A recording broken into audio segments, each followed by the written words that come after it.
महाभारत में आज आपको वर्मा जी के नीतिशास्त्र तथा राजा पृथ्वी के प्रसंग का वर्णन की कथा सुनाऊंगा। आप इसको ध्यान पर सुने और इस चैनल को लाइक करें, सब्सक्राइब जरूर करें। बेशवाहन जी कहते हैं, जन्मेजय दूसरे दिन प्रातः काल ही पांडव और यादव लोग नित्य कर्म से निवृत्त हुए और फिर रथों पर चढ़कर कुरुक्षेत्र की ओर चल दिए। वहां भीष्म जी के पास पहुंचकर उन्होंने व्यासादि महर्षि को प्रणाम किया और उनसे आशीर्वाद पा हुए भीष्म जी के चारों ओर बैठ गए। फिर परम तेजस्वी राधा युधिष्ठिर ने भीष्म जी का यथा योग्य सत्कार करते हुए हाथ जोड़कर पूछा, पितामह, लोक में जो यह राजा शब्द प्रसिद्ध है उसकी उत्पत्ति कैसे हुई? यह मुझे बतलाने की कृपा करें। जिससे हम राजा कहते हैं वह भी एक मनुष्य है। उसके शरीर और प्राण भी अन्य पुरुषों के समान ही हैं तथा जन्म मरण आदि सब गुणों में भी वह दूसरे मनुष्य की तरह ही है। फिर भी सुरवीर और सत्पुरुषों से पूर्ण इस सारी पृथ्वी का वह अकेला ही क्यों पालन करता है? मुझे इसका यथार्थ कारण जानने की अभिलाषा है, अथवा आप इसका पूरा रहस्य बताने की कृपा करें। भीष्म जी बोले, राजन, सत्ययुग के आरंभ में राज या राजा नाम की कोई चीज नहीं थी।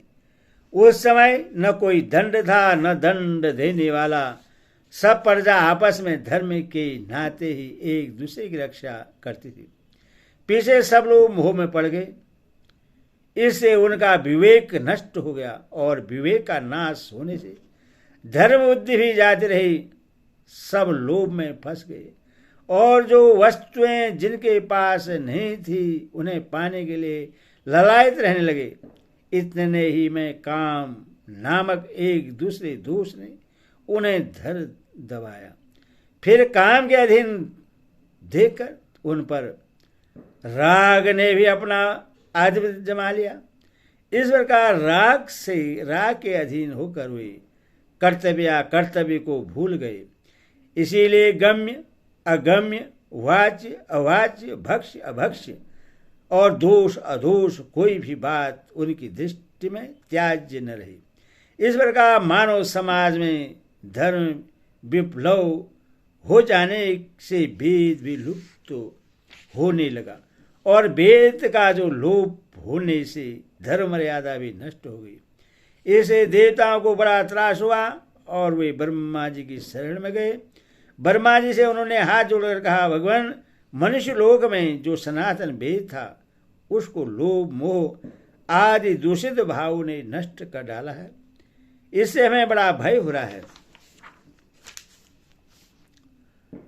भगवान, वेद का नाश होने से धर्म भी नष्ट हो गया है। मनुष्य ने यज्ञ आदि सभी शुभ कर्म छोड़ दिए हैं। इसीलिए हम बड़े संयम में पड़ गए हैं। आप हमारे लिए जो हित कर हो ऐसा कोई उपाय सोचिए। तब स्वयं भगवान ब्रह्मा ने उनसे कहा, देवताओं, डरो मत, मैं तुम्हारे कल्याण का कोई साधन सोचता हूँ। इसके बाद उन्होंने अपनी बुद्धि से 1,00,000 अध्यायों का एक नित्य शास्त्र रचा। उसमें अर्थ, धर्म, काम इन त्रिवर्ग का वर्णन था। वह ग्रंथ त्रिवर्ग नाम से विख्यात हुआ। चौथा वर्ग मोक्ष है। उसके फल और गुण इनसे पृथक है। युधिष्ठिर, इस शास्त्र में साम, दान, दंड, भेद और उपेक्षा इन 5 उपायों का पूरा वर्णन है। भय, सत्कार और धन से की जाने वाली कर्मश हीन, मध्यम और उत्तम संधियों का, चढ़ाई करने के 4 प्रकार के अवसरों का तथा अर्थ, धर्म और काम के विस्तार का भी इसमें अच्छी तरह निरूपण किया गया है। इसके सिवा इसमें प्रकट और गुप्त सेनाओं का भी विवेचन हुआ है। इनमें प्रकट सेना 8 प्रकार की है और गुप्त के अनेकों भेद हैं। रथ, हाथी, घोड़े, पैदल, बेगार में पकड़े हुए लोग, नौका, दूत और युद्ध संबंधी आवश्यक बातों का उपदेश करने वाले ये प्रकट सेना के 8 अंग हैं।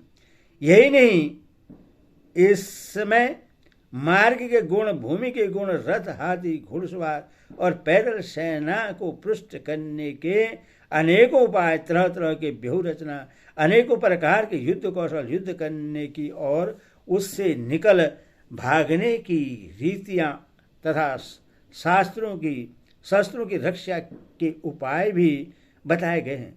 दूत की शक्ति से होने वाली राष्ट्र की वृद्धि, शत्रु मित्र और तटस्थों के विभाग, बलवानों के नाश और अवरोध, शासन संबंधी अनेकों सूक्ष्म कार्य, मलकीड़ा और शस्त्र संचालन की विधियां, जिनके भरण पोषण का कोई प्रबंध न हो, उनका पालन और उनकी देखरेख, सुपात्र को दान देना, व्यसनों से बचना, राजा के गुण, सेनापति के लक्षण, अर्थ, धर्म और काम के साधन तथा उनके गुण दोष, अपने आश्रितों की आजीविका का विचार, सबके प्रति सशक्त रहना, परमार से बचना, जो वस्तु मिली न हो उससे पाना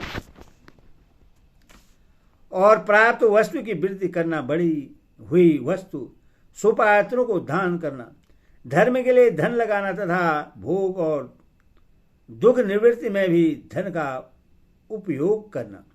इन सब बातों का इस शास्त्र में वर्णन हुआ। काम और क्रोध से होने वाले दम, उग्र व्यसनों का भी इसमें उल्लेख है। नीति शास्त्र के आचार्यों ने मिर्गिया, धूत, मदपान और स्त्री प्रसंग, ये चार कामजनित तथा वाणी की कटुता, उग्रता, मारपीट, शरीर को कैद कर लेना, त्याग देना और आर्थिक हानि पहुंचाना, ये 6 क्रोध से होने वाले व्यसन बतलाए हैं। तरह तरह के यंत्र और उनकी क्रियाओं का, शत्रुओं के राष्ट्र को पीड़ित करने का तथा उसकी सेना पर चोट करने और उसके निवास स्थानों को नष्ट करने का भी इस ग्रंथ में उल्लेख है। पुरानी इमारतों और वृक्षों को ध्वस्त करना, खेती बाड़ी की विधि, सेना की सामग्री, कवच धारण तथा कवचादि बनाने की विधि, ये सब बातें इस शास्त्र में बतलाई गई है।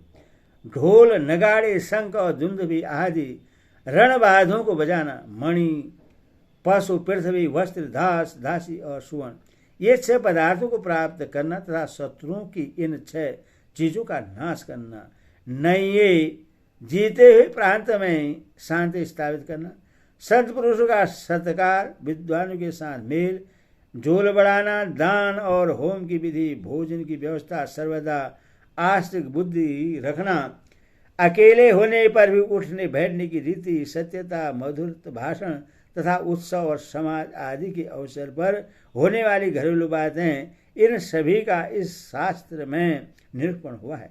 देश, जाति और कुल के धर्म, अर्थ, काम, मोक्ष, इन चारों पदार्थों के लक्षण और इन्हें प्राप्त करने के उपाय तथा जिन साधनों से मनुष्य का आर्य धर्म से पतन न हो, उन सभी का इसमें वर्णन है।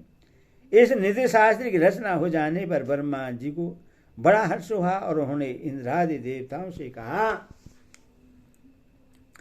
ब्रह्मा जी बोले, यह दंड नीति नाम से विख्यात विद्या तीनों लोकों में विद्यमान है। वास्तव में दंड से ही राज्य व्यवस्था चलती है। यह दंड नीति 6 गुणों से युक्त है। महात्माओं में इसका अग्रस्थान होगा। इस शास्त्र में धर्म, अर्थ, काम, मोक्ष सभी का विचार है। तब सबसे पहले भगवान शंकर ने उस नीति शास्त्र को ग्रहण किया। उन्होंने जीवों की आयु घटती देख उस शास्त्र को संक्षिप्त किया। यह ग्रंथ वैशालाक्ष कहलाया। इसे इंद्र ने ग्रहण किया। इसमें कुल 10,000 अध्याय थे। फिर भगवान इंद्र ने भी इसे संक्षिप्त किया। इसमें केवल 5,000 अध्याय रह गए। तब यह ग्रंथ बाहुदत्तक कहलाया। इसके बाद बृहस्पति जी ने इसे 3 सहस्त्र अध्यायों में संकुचित कर दिया। यह ग्रंथ बृहस्पत्य नाम से प्रसिद्ध हुआ। फिर योगाचार्य शुक्राचार्य ने इसे संक्षिप्त करके 1,000 अध्यायों में रचा। इस प्रकार महर्षियों ने मनुष्यों की आयु का हास होते देखकर लोकहित की दृष्टि से इस शास्त्र को बहुत संशय कर दिया। इस नीति शास्त्र की रचना के बाद मृत्यु की मानसी पुत्री सुनीता ने राजा अंग के द्वारा बेन का जन्म हुआ। वह राग देश के अधीन होकर प्रजा में अधर्म का प्रचार करने लगा। यह देखकर वेदवादी मुनिजनों ने उससे अभिमंत्रित कुशों से मार डाला। फिर देश में अराजकता फैली देखकर उन्होंने वेन के दाहिने हाथ का मंथन किया। उससे एक इंद्र के समान रूपवान पुरुष प्रकट हुआ। उसके शरीर पर कवच सुशोभित था, कमर में तलवार लटक रही थी तथा कंधे पर धनुष बाण था। वह वेद वेदांग का ज्ञाता और धनुर्विद्या में पारंगत था। उस बेन पुत्र ने हाथ जोड़कर ऋषि से कहा, मुनिगण, मुझे धर्म और अर्थ का निर्णय करने वाली सूक्ष्म बुद्धि प्राप्त है। इसके द्वारा मुझे क्या करना चाहिए यह ठीक ठीक बतलाई। देवता और महर्षि ने कहा, जिस कार्य में तुम्हें धर्म की स्थिति जान पड़े उसी को निसंग होकर करो। फिर अपेय की परवाह न करके सब जीवों के प्रति समान भाव रखो। काम करो, लोभ और मान को दूर से ही नमस्कार कर दो।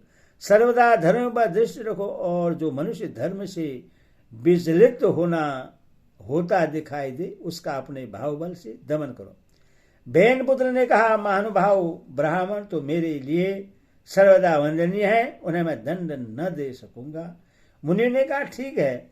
अब वेद निधि भगवान शुक्राचार्य उसके पुरोहित बने और बाल खिन्यु ने मंत्री का कार्य संभाला। यह बेन पुत्र पृथु विष्णु भगवान से 8वीं पीढ़ी पर था।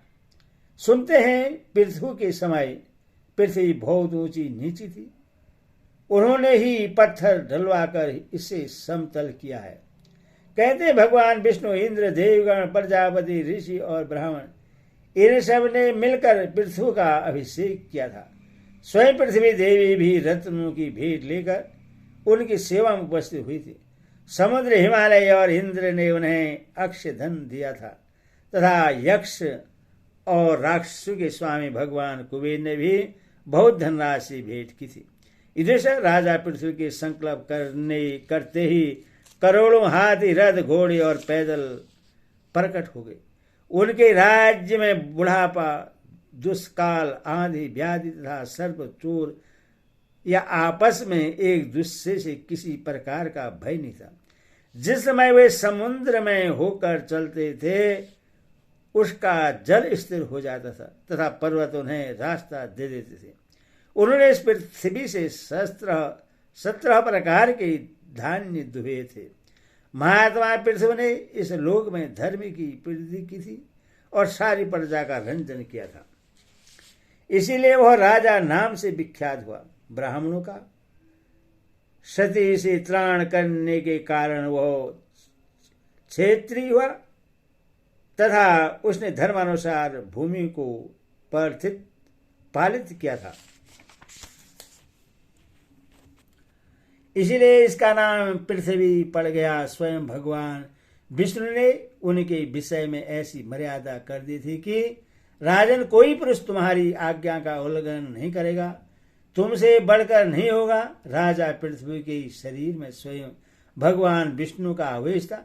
इसी से सारा संसार उन्हें देवता की तरह मानकर उनके सामने झुकता था। राजा इसीलिए गुप्तचरों के द्वारा प्रजा की गति विधि पर दृष्टि रखकर तुम्हें सर्वदा उसका दंड नीति के अनुसार पालन करना चाहिए।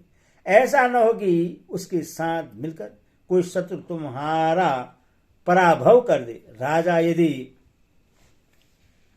शुभ कर्म करता है तो वह प्रजा के भले के लिए ही होता है। उसके देवी गुणों के सिवा और ऐसा क्या कारण हो सकता है जिसके द्वारा देश एक व्यक्ति के अधीन रहे। राजा भी अन्य मनुष्य के समान ही है, तो भी वह सारा लोक उस एक की ही आज्ञा में बंधा रहता है। राजा के दंड का बड़ा महत्व है। उसी के कारण सारे राष्ट्र में नीति और न्याय का आचरण होता है। युधिष्ठिर ब्रह्मा जी के इस नीति शास्त्र में पुराणों के आविर्भाव, महर्षियों की उत्पत्ति, तीर्थों के वंश, नक्षत्रों के वंश, चारों आश्रम, 4 प्रकार के होत्र कर्म, चारों वर्ण, 4 प्रकार की विद्या, इतिहास, वेद, न्याय, तब, ज्ञान, अहिंसा, सत्य और असत्य, विरजनों की सेवा, दान, शौच, सजगता और दया, इन सभी विषयों का वर्णन है। अधिक क्या जो कुछ इस पृथ्वी पर है और जो इसके नीचे है, उस सभी का इस ब्रह्मा जी के शास्त्र में उल्लेख है। भले से इस प्रकार राजाओं का जो कुछ महत्व है वह सब मैंने तुम्हें सुना दिया। अब बतलाओ क्या कहूं। हरि ओम तत्सत, हरि ओम तत्सत।